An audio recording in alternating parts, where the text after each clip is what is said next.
still summer, but a chilly wind and the cold sting of raindrops reminds us that autumn is close at hand. This change of seasons is also a reminder to a roving band of aviators. For the past 9 months, the crew of an airship owned by Britain's Lightship Group has been traversing Europe, displaying the banner of its current client. Summer is ending, and today, so is this contract. In the next 70 hours, the airship needs to be flown back to its home base in Britain, Halfpenny Green Airfield in the West Midlands. There, in a frantic overnight session, it must be stripped of its decals, refurnished with the banner of its new sponsors, then flown to Farnborough in time for the opening of the first day of the air show. Before heading home, the airship will fly over Hanover one last time. But then, the boys of the Lightship Group will embark on a marathon journey across Northern Europe, a race in which the main competitors are time and nature, a challenge that is just a day in the life for the crew of an airship. A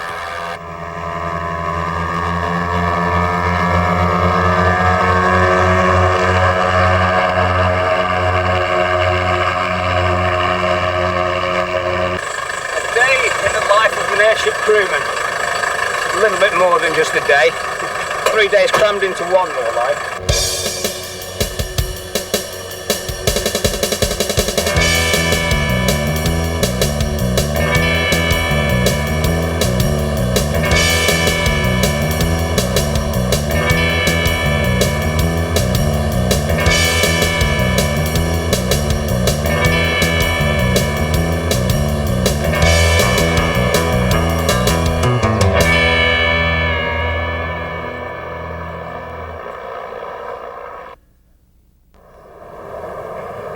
As the airship begins its last flight over Hanover, the ground crew prepares for the journey home.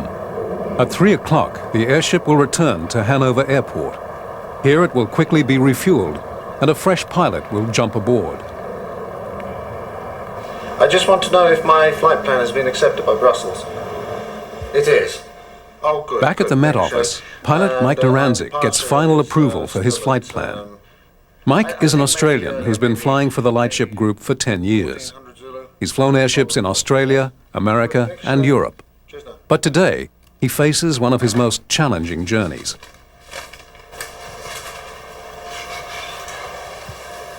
All the flight plans have to go out to Brussels. And we've had to put in an IFR flight plan for our return trip because we're basically at night time.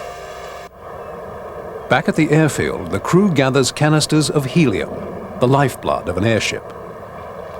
It's an airship, or Airship. Back inside, Mike takes one last look at the weather. The procedure is reminiscent more of a George Orwell novel than an airport Met Office. Just now our area here, the base. Yes. Track will take me from Hanover direct to Ostend, and we will track south of Rotterdam. Mike's greatest concern is the strong winds whipping across northern Europe. If this weather pattern keeps up, Mike faces the daunting task of fighting headwinds for the entire journey. For an airship pilot, this upstream battle means less speed and more fuel.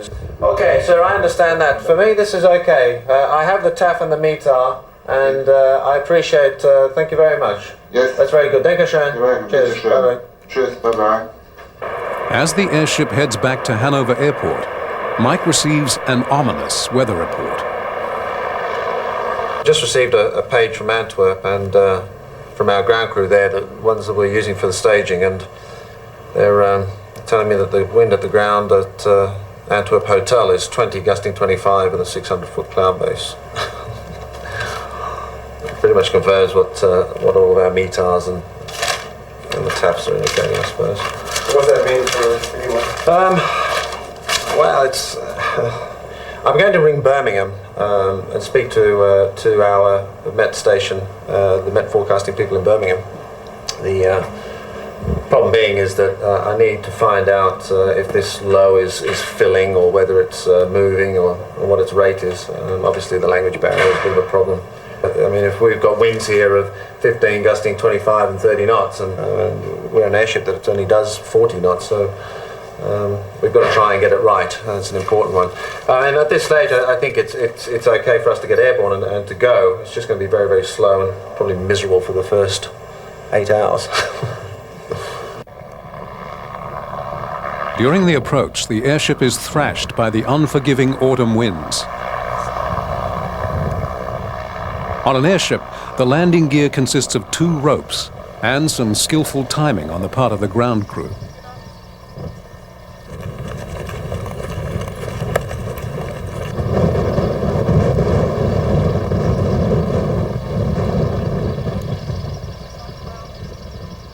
If the wind does catch and starts pushing it towards you, you're going to be flat out getting out of the way of it. So, yeah, just if you make your way down there, just make sure you're well outside the swing. So be careful that the props are turning. Due to the high winds, 3 men are assigned to each landing line. Directing the operation is Crew Chief Richard Penny. Richard, a native of southern England, is one of the crew's most experienced veterans. While the airship is on the ground, he directs the entire operation through a series of arm motions.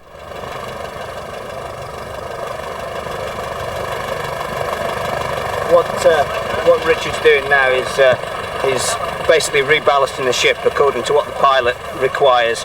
Obviously, during the transit to Ostend, we're basically going to be burning a hell of a lot of fuel with these headwinds, but also we might encounter heavy rain and then dry spells as well. So this all has to be taken into account by the pilot, and he has to estimate as to how much weight he's going to lose on the way, so that when he does land at Ostend, he doesn't become too light and he cannot come down to the ground. So it's all a matter of judgment and a little mathematics that come into it, but Richard's ballasted it and soon we'll be on our way. Does the wind ever win?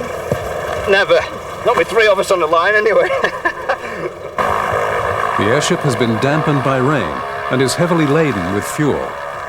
Growling to full power, the 2 small engines struggle under the added weight, until finally, at 15 minutes after 3, Mike and his airship take to the sky.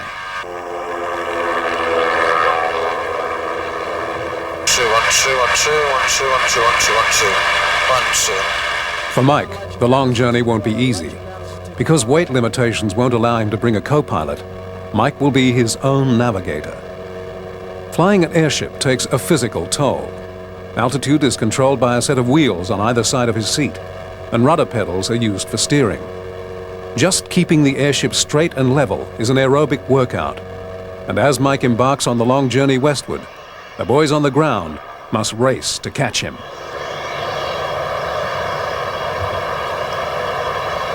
At the moment, what we'll be doing is just packing the remainder of the stuff up into the vehicles and setting sail basically on the autobahns. But we do have to have one stop first, which is a quick fuel stop at the Arrol station just outside. So let's make haste.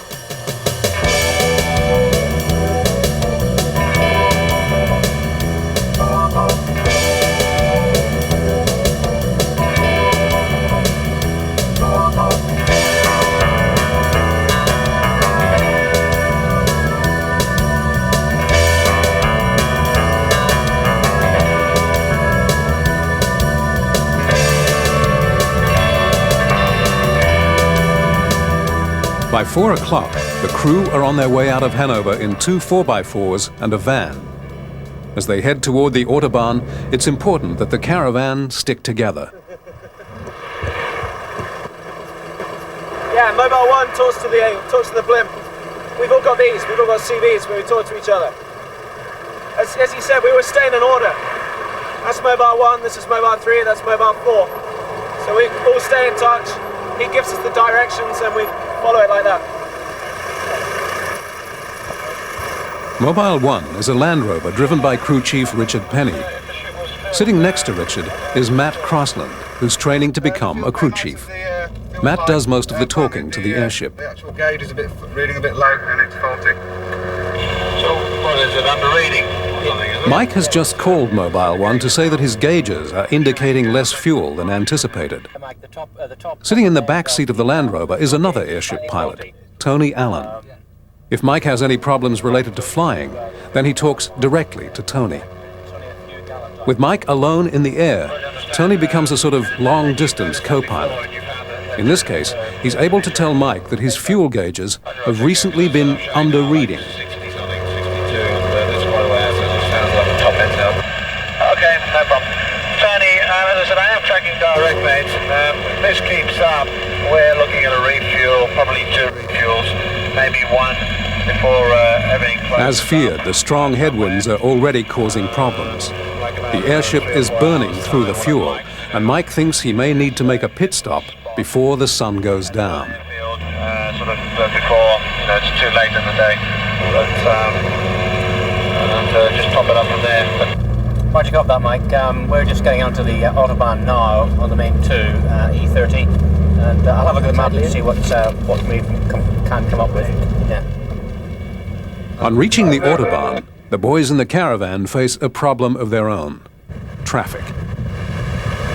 That was an illegal drink stop. they don't have birch lanes in this country. Huh? They don't have birch lanes in this country. You think the traffic's going to be a problem? Not really. It's usually like this all the way. It's been like this when we've been going back to the hotel. And once you get through another couple of exits, it'll start fanning out again. You're holding the traffic up. See you in a bit. As 5 o'clock approaches, Matt receives another call from Mike. Just a radio check with you. All okay on a straight line. I'm sort of about 2/3 of the way between Hanover and Mint. All okay, and how's it going down there? Have you passed the Hanover traffic yet? Negative, Mike. It's going very slow down here. While the caravan sits in traffic, Mike pushes even further ahead of his ground crew. In order to land, the crew must be ahead of Mike, so they have time to drive to an airfield and set up. With Mike burning through his fuel supply, the endless line of cars is an unwelcome sight. Yes, I'll probably catch up with you somewhere near Bournemouth. Roger.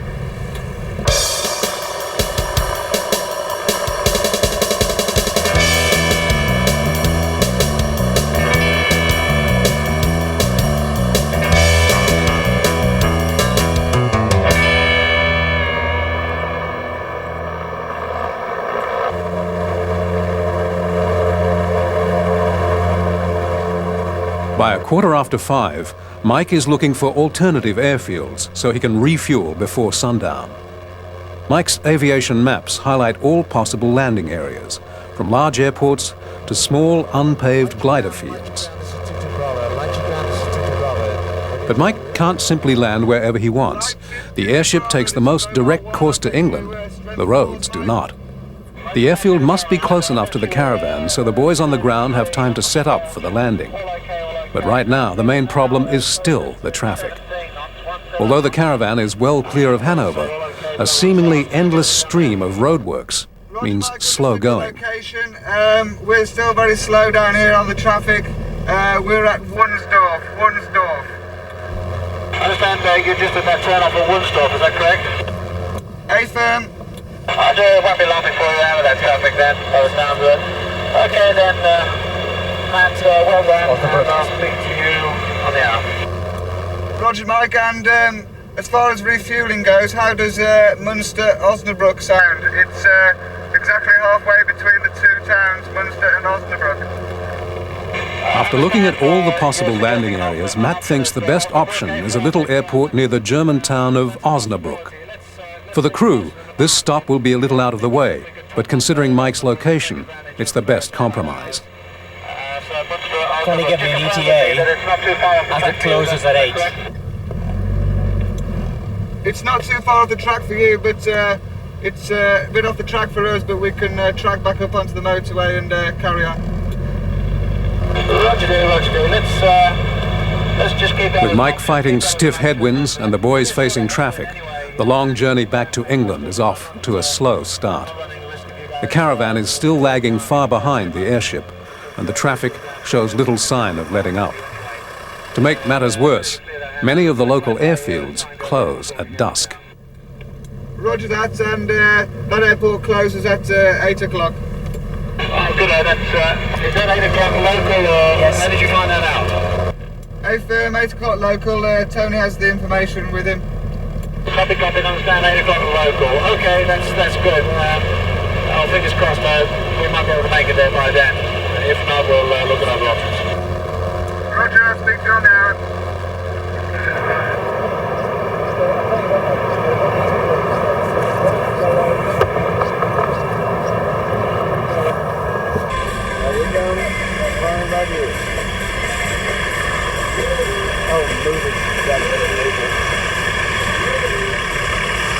Okay, so vielen Dank. Okay. Tschüss. We're in. Yeah. That was the authority. At 5:30, Tony gets clearance to land the airship at Osnabrück. With only 105 kilometers to go, the caravan must try to get ahead of the airship so that Mike can land. Finally, the traffic begins to let up, and the race begins.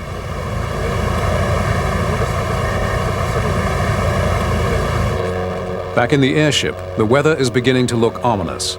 A band of rain showers makes it difficult for Mike to see, and worse yet, it adds unwanted weight.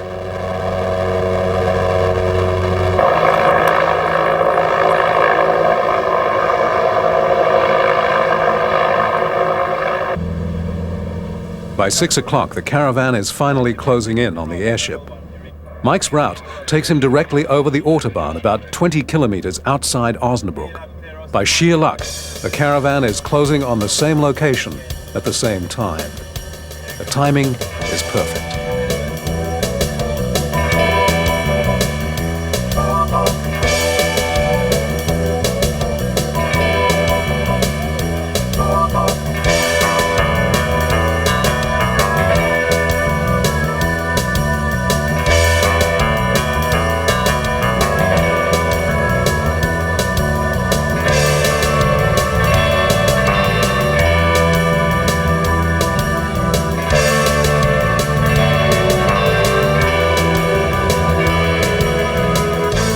The caravan is the airship's life support system. Without it, Mike cannot land or refuel. 3 hours into the trip, the crew is finally leading the way. The airship's little cabin has few luxuries. Dinner means a cold sandwich and a warm soda. Without a co-pilot, Mike has no choice but to work while he eats. He's giving me the wind at the moment at Antwerp, 20 on the surface, gusting 25. It is due to improve as the evening goes on, however. Roger, he said there's a trough line lying where? Northwest line. As evening approaches, Tony gives Mike the latest weather details. One of Mike's concerns is the location of trough lines. Trough lines are bands of rain associated with the area of low pressure. It would be impractical to fly around the showers, and getting above them is not an option. For Mike, the uncertainties posed by Mother Nature cannot be avoided. Thanks very much for that, Tony. That's good, good info for me. But as I said at this stage, the input is low. There's all sorts. There was trough lines and shower lines, and there's everything associated, as you're probably aware. So anything's likely to spring up. But not surprised. But I think the winds are easing a bit. At 7:30, the caravan arrives at the airport outside Osnabrück. For the unsuspecting German air traffic controllers, the airship landing must resemble the visit of some dignitary or head of state, in which the brief event is preceded by the clamor of a large advance team.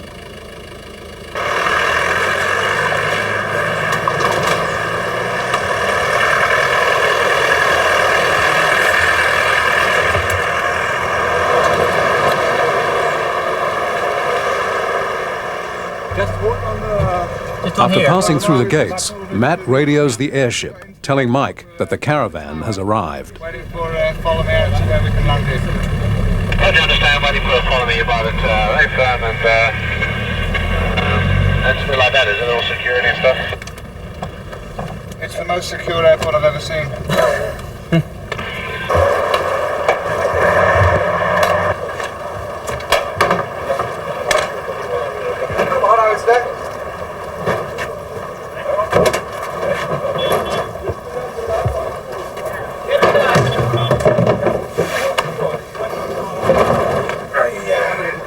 So Richard, what's happening? Well, we're just preparing, slight delay, just getting authority from the airport to land on this area, the apron just here. But just preparing the avgas cans for refuel. He's got about 30 gallons aboard, which is ample, but what he'd like to do is take advantage of the daylight hours that are remaining, and then he'll be able to push on. As you can probably see, the winds in comparison to what they were at Hanover are a lot less than forecast, but they are still reporting at Antwerp and Ostend high winds of around 20 to 30 knots.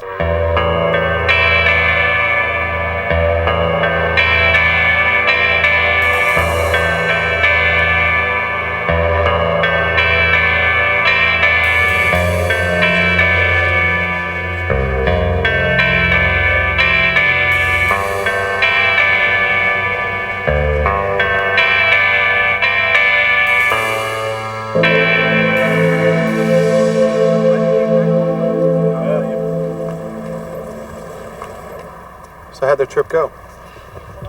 I believe fairly smoothly, to be quite honest with you, but we'll find out. We'll have a look at the faces aboard. And that seems to be a good indication. Mike has been in the air for over 4 hours. The Osnabrück runway is a welcome sight. Seems to be fairly smooth wind here at the moment. We've got about, feels like about 4 or 5 knots on the ground. At altitude, the wind direction can be totally different to what's happening on the ground.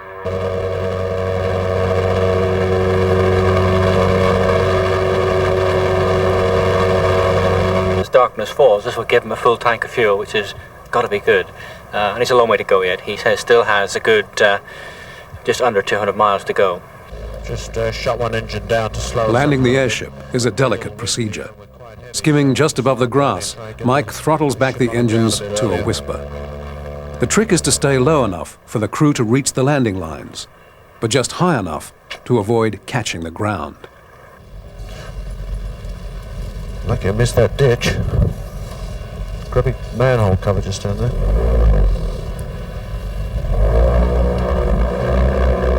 As before, Crew Chief Richard Penny directs the operation.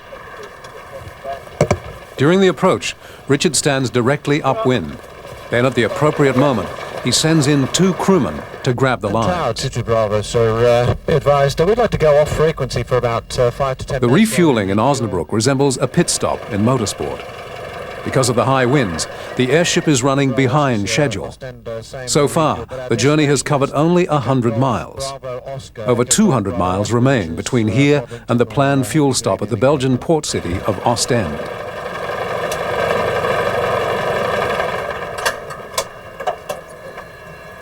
We're burning fuel like no one's business. We really are. I mean, I'm at max continuous, but that's landing with 28. I'd just be interested to see how much fuel actually goes in, to see what it equates to the gauge. Refueling operations, I mean, they're fairly straightforward, but I'd prefer to do them during the day. You can see how we are here. I mean, just coming in on that approach just there, we had a manhole cover and all sorts. I mean, at night time, that might be a little bit harder to see. The winds were quite strong initially. We had ground speeds of about 10, 11 knots initially for about a good hour, 2 hours. And it varied anywhere between 11 to 15, 16 knots. Just means that we're not going to take 35 hours, we'll only take 25 hours. 2 Bravo, roger. Be advised, there is no requirement for me to... there's no requirement for me to cross the runway on my departure initially anyway, but we're just pushing back now ourselves. Shaggy, if you get us back as far as you can, please. By 8:30, the airship is fueled up and ready to go. Mike had originally planned to reach Ostend around 10 o'clock. Now it appears he'll arrive sometime around 1 in the morning. If all goes well, the airship will fly over the white cliffs of Dover well before dawn and be back at Halfpenny Green around 9 in the morning. But Mother Nature still has her say in the matter. And as the airship departs into the setting sun, Mike begins a long and uncertain journey into the night. Roger D, it's a go, and all okay from this end, Meister. Thanks very much for that. well done. If you guys can top up and get out of there as soon as you possibly can, I'll make a beeline for Ostend, but I'll give you some towns en route that I'm tracking to now. Back at the caravan, Tony deals with the unfinished business of paying for the fuel. Unfortunately, the German attendants aren't keen on cash. I see. Okay. Yeah? Yeah, we'll see how much it is. Yeah. We have some cash How here. much is it? What we can do... Just wait, because I would suggest he has a card and he pays either... If we can pay by the card, I want it. Yeah, we can pay a higher amount so that it... Matt, the phone's Esso gives... Yeah, I got it. Funny. Esso gives a sum to us, and you will get a bill, and then... Most of the crew have been away from England for the entire summer. For the few with mobile phones, the fuel delay provides a chance to pass on the latest ETA to loved ones back home. If we pay a higher rate, we shall include the actual fuel. Yeah, that's fine. Inclusive Esso, you Yes. Okay, as quick as possible, please. Yeah. Thank you. Don't worry about it. I'll call you as and when I can. This always happens when we go somewhere we haven't been. Sometime tomorrow, yeah. It's like going to the gas station, right? That's All right. day. Is that James? No. No. Well, all right. Well, whatever. Okay. Yeah. Okay. Bye. See my wallet now. Is that the wife? Certainly. Well, wife to be on November the 9th. Yeah. As the airship gains altitude, Mike is again greeted by an unwelcome headwind. This time, the westerly breeze is about 12 knots, slightly less than during the transit from Hanover. Mike decides to add another hour to his predicted arrival time, but remains confident that he can reach Ostend without stopping. Sometime between 2 and 3 o'clock. Between 2 and 3 o'clock. So if David could be there sometime around 2, and you guys got the fuel, let's hope that we don't need to use it up. Otherwise that will cause some problems. I guess Ostend is obviously going to be about 2 o'clock in the morning. I'd say between 2 and 3 o'clock in the morning. Dover, I suspect, will probably be... The original plan provided for a relief pilot at Ostend, but that was meant to happen at 10 o'clock. At the current rate, Mike will have flown for 12 hours by the time he reaches Ostend. It's 4:30 English time. I would say about 5 o'clock English time at Dover. 5 o'clock English time at Dover. Right, Roger, I'll let them know that as well. Don't accept cash. With a bit of diplomacy, Tony sorts out the fuel payment issue, and the caravan is finally on its way. The plan is to head out of Osnabrück, get on the Autobahn, and make a beeline for the Dutch border. Well, that's very pleasant, that. Far above, Mike pushes westward towards Düsseldorf. The headwinds have increased slightly to 15 knots. If the wind gets much stronger, the chances of reaching Ostend will be in jeopardy. To Düsseldorf flight information. I appreciate all your help. Thank you very much for being very accommodating and good time.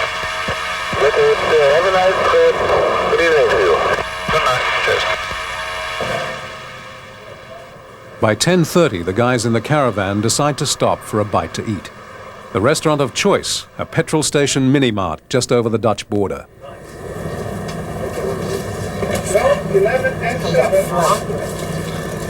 A traffic jam forms at the cash register as the guys hunt through their wallets to find any leftover Dutch guilders. So much for a single European currency. Dinner on the road consists of whatever's fastest and most convenient, which in this case means bad coffee, Dutch meatballs, and greasy sausage rolls. How's the food? Matt and Richard have little time to eat. Mike has hit stronger winds, and an alternative landing site may be needed. With his fuel supply diminishing, Mike realizes it will be impossible to reach Ostend. The best option now is to refuel at the Dutch city of Rotterdam. The caravan changes course. Again, the race is on. His first night. It could have been his first night, you reckon?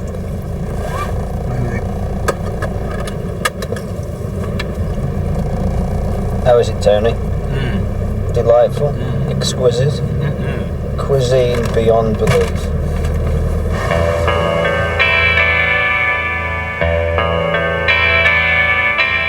High above, the airship pushes stubbornly westward, but Mother Nature refuses to cooperate. By 11 o'clock, Mike's fuel situation is looking grim. His speed has been reduced to just 12 knots. Rotterdam is out of the question.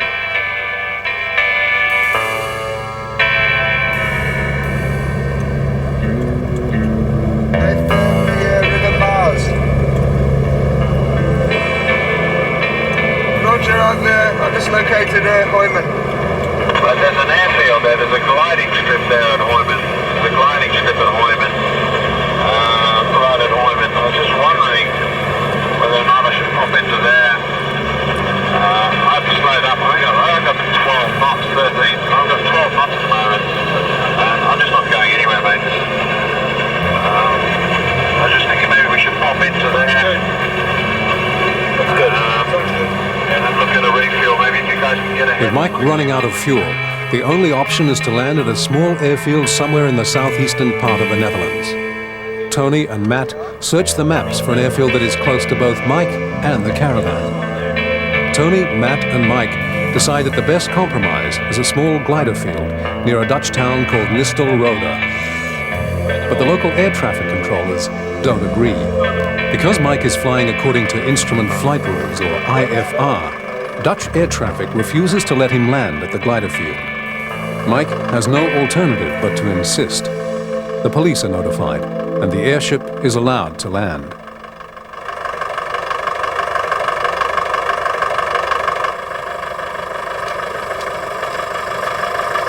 Well, here we are, Nistelrode.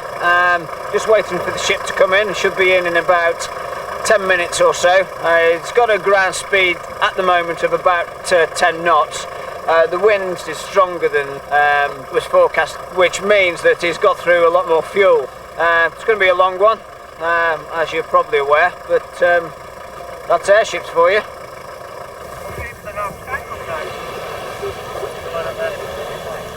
The small grass airfield is illuminated by the caravan's headlights. The only other lights come from the police cars.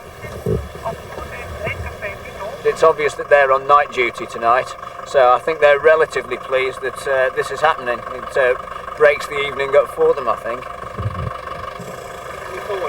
As the airship approaches, fuel is unloaded and taken out to the field. The flashing blue lights provide an eerie strobe across the staging area. Hang on. Sometimes when you've got small fields like this that aren't indicated by road signs, it's pot luck. You know,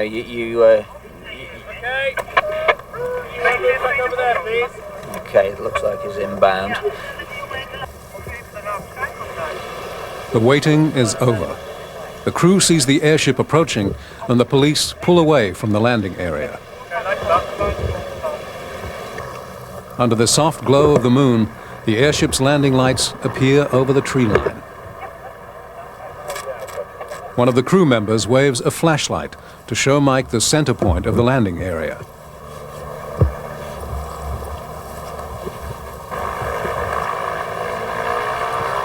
For people that don't realise what it is at this time of night, it could be a fairly eerie sight, actually. A slow-moving object coming into land.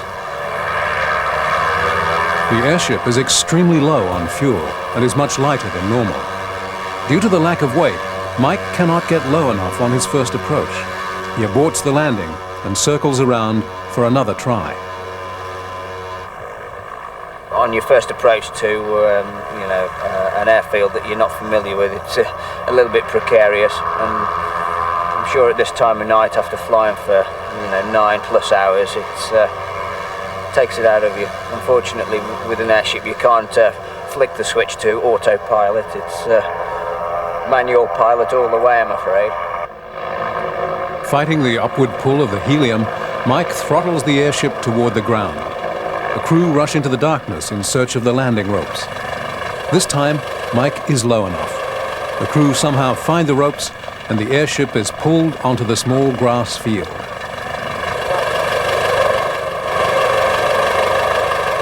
After fighting the wind and rain for 9 hours, an exhausted Mike Naranzik finally gets some relief.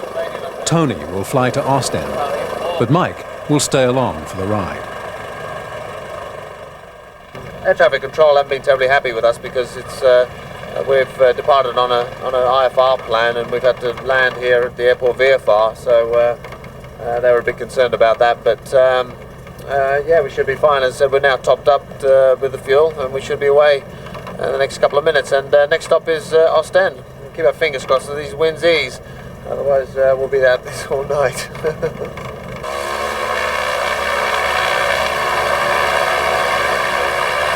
If you go to an airfield where you've never been before, it's always very difficult for the crew and for the pilot to actually see what they're doing, as you can well imagine. But here wasn't too bad. And luckily the wind was in the right direction for us and there was no obstructions here. So it worked out well for us. The winds on the surface haven't been too strong, so the ship was quite easy to manage on the ground. It's a very busy time, leading a transit, trying to map read, trying to keep everybody together, trying to keep in contact with the ship at all times. It's constant work just to maintain everything. Well, to leave. Thanks. Thank you. See you a bit later.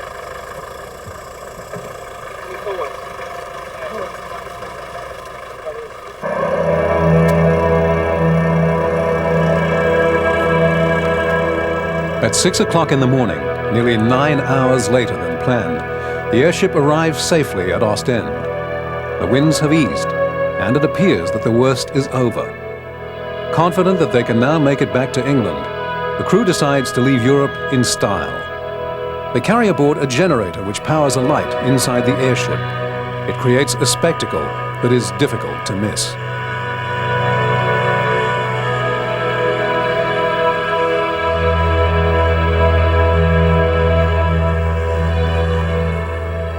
Passing over Ostend toward the English Channel, the airship resembles a flying light bulb. And for unsuspecting Belgians who happen to be awake, it must be a curious sight indeed.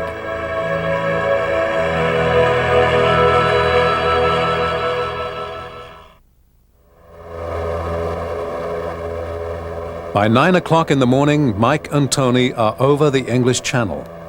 After 17 hours of traveling, the pilots are welcomed by the familiar chalk contours of Dover.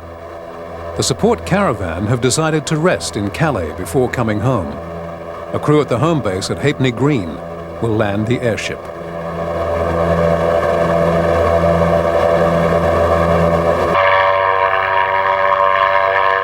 At an airfield near Maidenhead in Buckinghamshire, a crew has already set up the staging area for the Farnborough Air Show.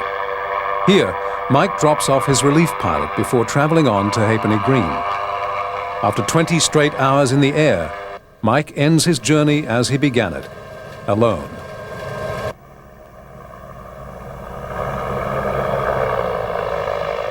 At 2 in the afternoon, Mike Naranzik finally appears over the airfield at Halfpenny Green. The final leg of this marathon journey took 8 hours. Ironically, the best weather was encountered over Britain, a country renowned for its wind and rain.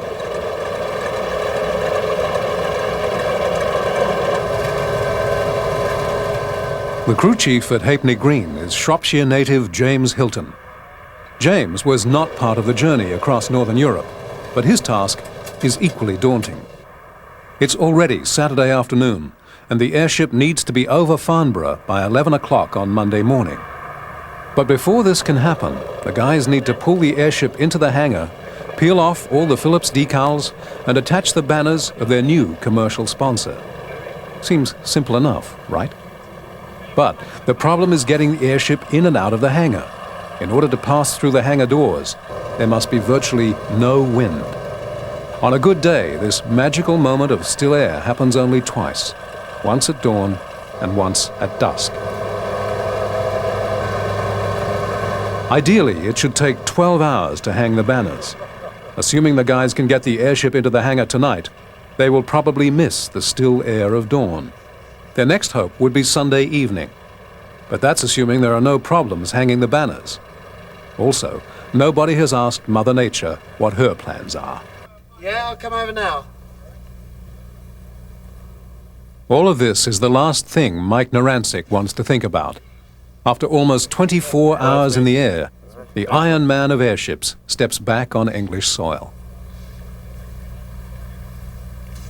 We were all taking bets in the pub the other night as to what our ETA would be, but it worked out, well, my bet was 8 hours out. But again, that's Mother Nature.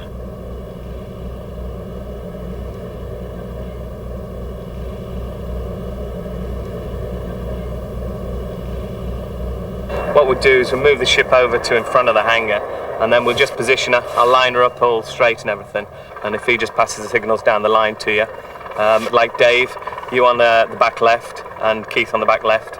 If I could have you on the back left as well, and you on the back right. Tony and Miles like to go on the gondola.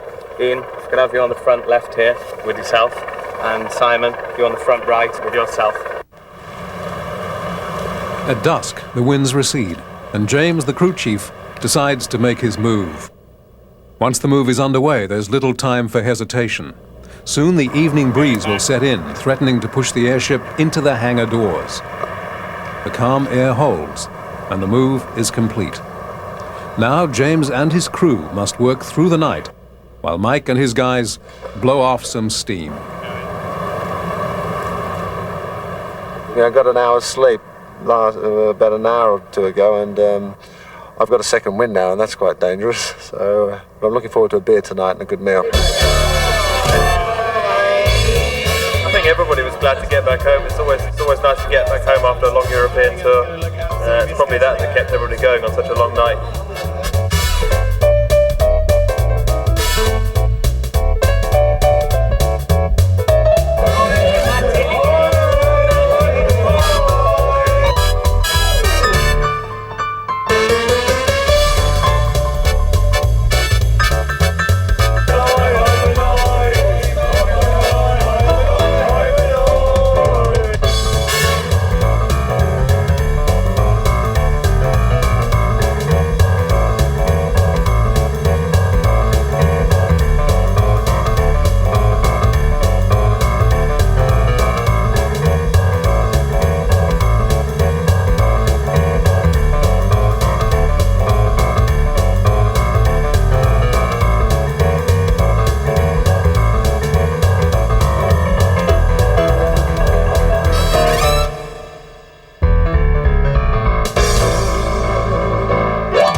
By Sunday afternoon, the decals are removed and replaced by the banners of the new sponsor. The transformed airship must arrive over Farnborough tomorrow morning at 11. But an afternoon breeze threatens to imprison the airship in its hangar. For now, Mike calls off the move. When you're actually coming out of the hangar, you've got the whole side of the ship against the wind. So it's basically like mooring a yacht in the dock and keeping the sails up in 5 knots. You just wouldn't do it because it just thrash itself about. So when you're bringing out the hangar, that's why you're after sort of minimal winds.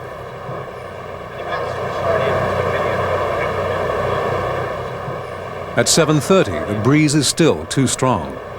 If the airship doesn't leave the hangar tonight, it will have only one last chance tomorrow morning. If Mother Nature refuses to cooperate in the morning, the airship will miss the Farnborough Air Show. Mike takes one last wind check and decides the breeze is still too strong.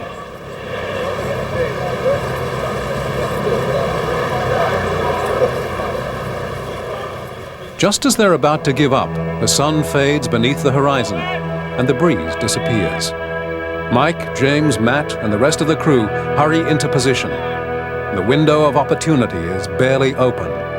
James gives the word, and the airship is pulled from its shelter.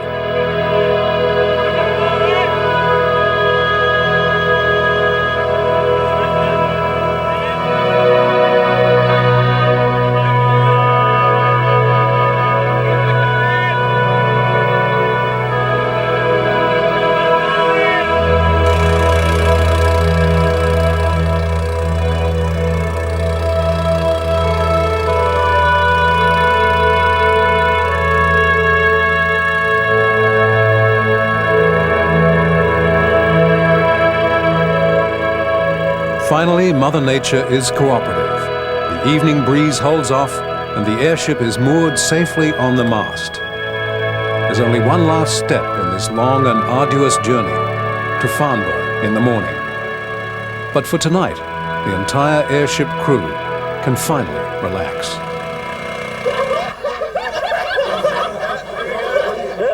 By 10 o'clock, most of the airship boys descend on the Falcon, a pub in nearby Bridgnorth. The Falcon has become the unofficial watering hole for the lightship group. And when the crew works out of Halfpenny Green, some of the guys rent flats upstairs. Being involved with airships is something more than a profession. It's a lifestyle. And having a beer together is almost part of the job. We need to work as a team. I mean, we sleep together, we work together, we eat together. And, you know, if we get along with each other outside work, then we're more likely to work better as a team. At 8 o'clock the next morning, the airship is free from its mast and ready to fly. James ballasts the airship, Mike fires up the engines, and the final leg of a long and difficult journey is underway.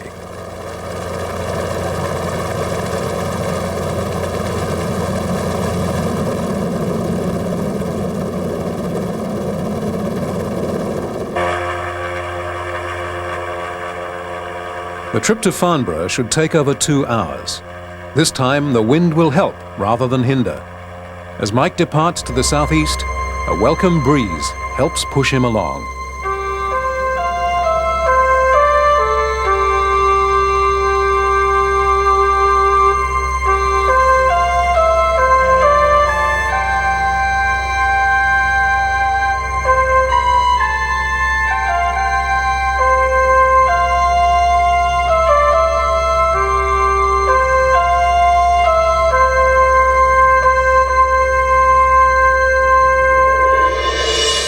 At 11 o'clock, Mike arrives over the Farnborough Air Show. 67 hours after leaving Hanover, Germany, the airship team fulfills its commitment.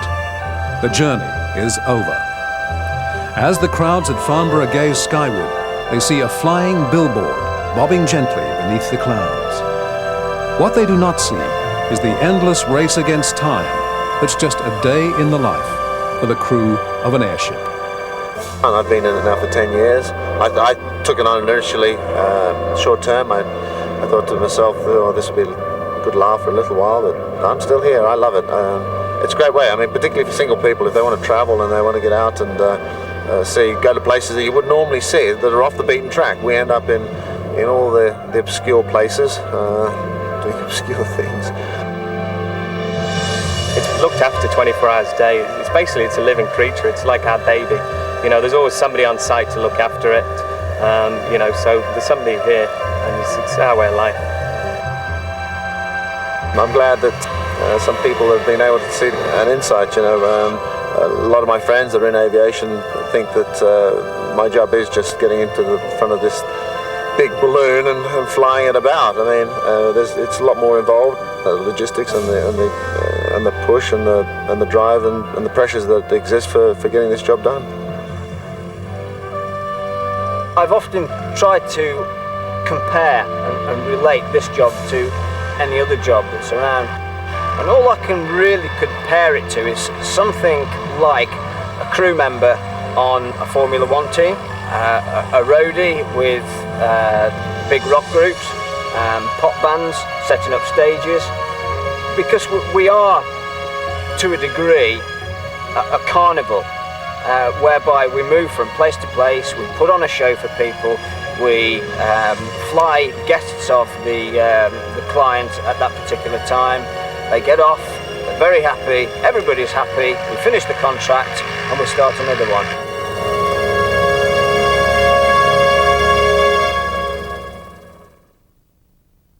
It takes a sense of adventure, along with having some physical fitness.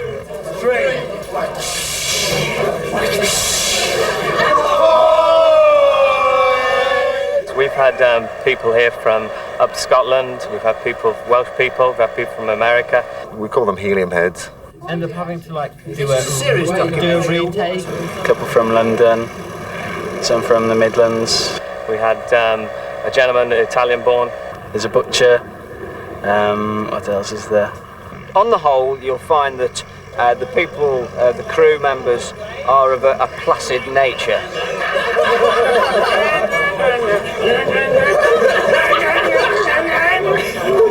There's salesmen, you know, there's people who worked in banks, there's bakers. I mean, I'm a trained chef.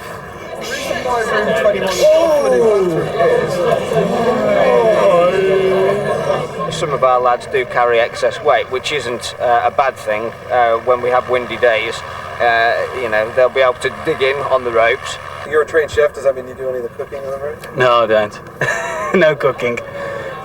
You've got to be flexible enough to sort of, you know, live away from home, live out of a suitcase, eat crap food.